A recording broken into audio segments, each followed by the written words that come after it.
शस्त्राची आपण रचना आणि रूपरेखा समजताना पहिली गोष्ट लक्षात घ्या, आपल्या मिलनाने, स्त्री पुरुषाच्या मिलनाने गर्भाशयामध्ये आमच्या लक्षात आला आणि त्याच्यामध्ये लक्षात आलं आमच्या सगळ्या बालरोग तज्ञांच्या की लहान मूल हे मोठी माणसं काय करतायत हे बघत असतं. ही डेंटल चेअर आहे, याच्यावरती सगळ्याच डेंटल ट्रीटमेंट परफॉर्म केल्या जातात. ह्याच्यात डिफरंट पार्ट्स आहेत.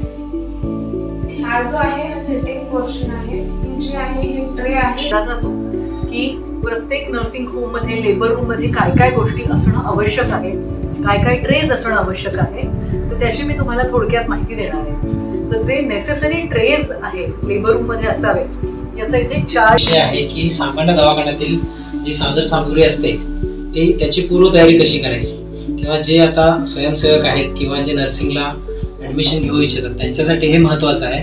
आपण एक ओपीडी मध्ये आहोत. बघितलं तर काच बिंदू असेल तर आपल्याला डोळ्याचा दाब मोजणं पण तितकंच महत्वाचं असतं. सो आता आम्ही जर तुम्ही बघितलं तर इथे लाईट आहे, हा लाईट आम्ही निळा करतो, आम्ही डोळ्यामध्ये स्टेन करतो आणि आम्ही ह्याच्यातर्फे 9-10 महिन्यानंतर बाळाला जे आपण गोष्टी खातो ते नरम बटाटा, उकडलेला बटाटा, उकडलेला रताळ, काही फळांचा गर काढून देऊ शकता तुम्ही. मिक्सरला लावून तुम्ही डाळ भात वगैरे देऊ शकता. भरडी साठवून तर चालूच ठेवू शकतो आपण. सूप वगैरे देऊ शकतो तुम्ही.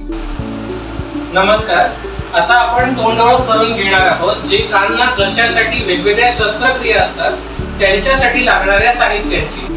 आपण आता जाणून घेणार आहोत एका पोर्टेबल इन्स्ट्रुमेंटची